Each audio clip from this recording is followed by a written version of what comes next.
Hello, I'm Valerie Thomas. I'm the Anderson Interface Professor of Natural Systems. I work in the School of Industrial and Systems Engineering and also in the School of Public Policy. Over the past number of years, since I've been here at Georgia Tech, I've worked on quite a number of sustainability topics. I love them all. Over the past few weeks, I took some quiet time to think about what should I spend my time doing, no matter how short or how long. So, I'm not going to talk about biomass today.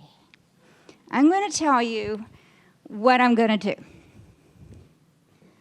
In the United States, 3,000 people per year die from the impact of coal power plants. In the European Union, 23,000. India, 95,000.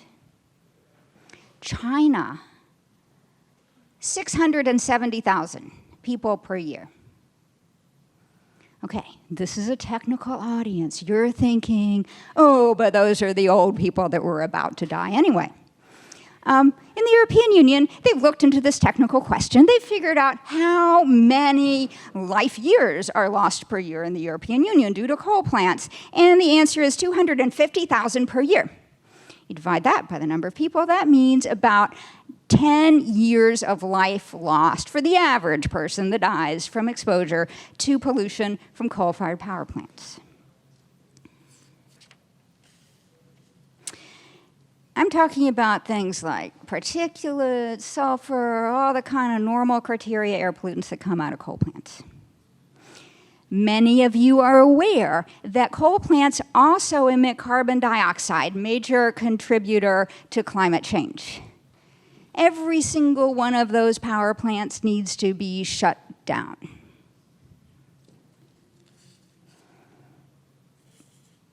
Terrific. Today, something like, depending on how you count it, 500 to 1,000 coal-fired power plants are being built globally. There are about 2,000 gigawatts of coal capacity globally. So, we're going to shut down all these coal plants, maybe you are, but it's going to take a few years. It's going to take maybe more than a couple of decades while those plants are still operating. Meanwhile, the health effects from the air pollution from the coal plants will continue. My collaborators and I, Ted Russell, Thanos Nennis, Joel Sokol, Matthew Ralph, Paul Curl, and Wen Zhang, and Juan Moreno Cruz, it's taken a bunch of us already, we've developed a solution that can substantially reduce the number of people dying from the air pollution from coal plants. This solution is based on 2 facts and 2 innovations. The first fact is that power systems have some wiggle room.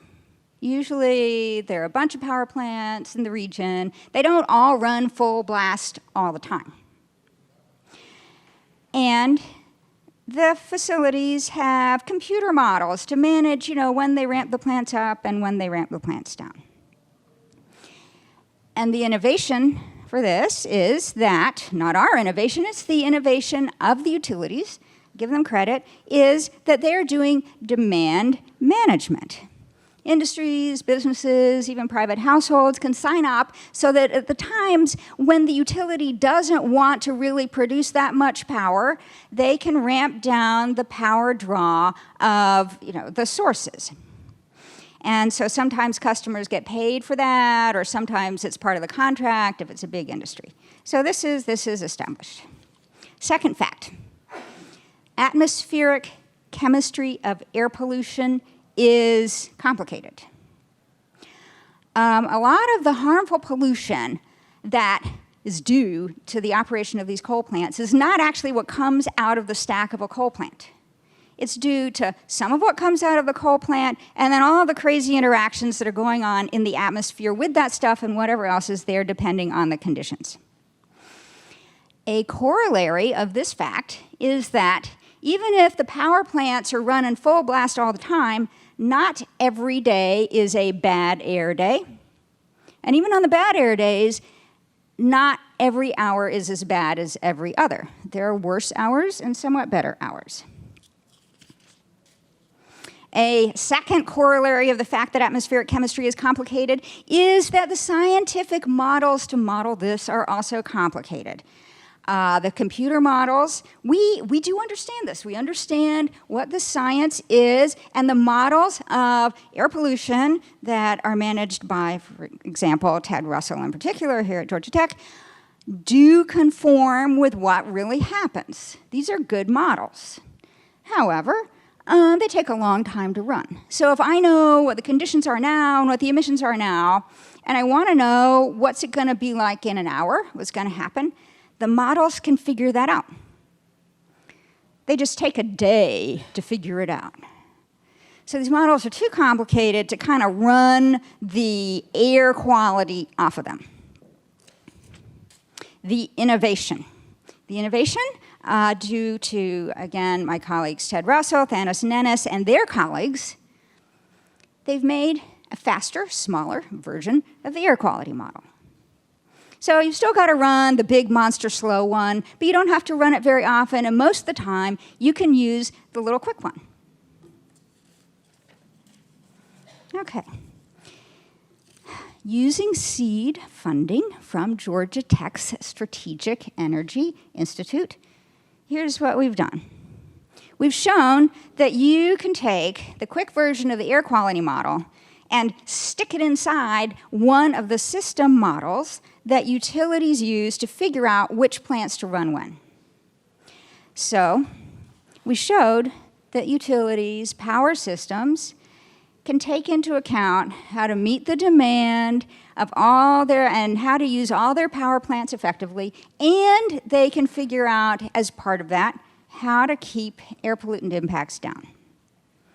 And we showed, at least for the test case we did for the US, that it doesn't take that much, because not all the days are bad air quality days. So there's only a little change among different power plants at different places for some days of the year. As a result, it's easy, it's manageable, and it doesn't even cost very much. So here, today, I'm announcing that we are going to do what it takes to get this system implemented, to get it implemented at the utilities in the United States, in the European Union, in India, and especially in China. I welcome your comments and your participation.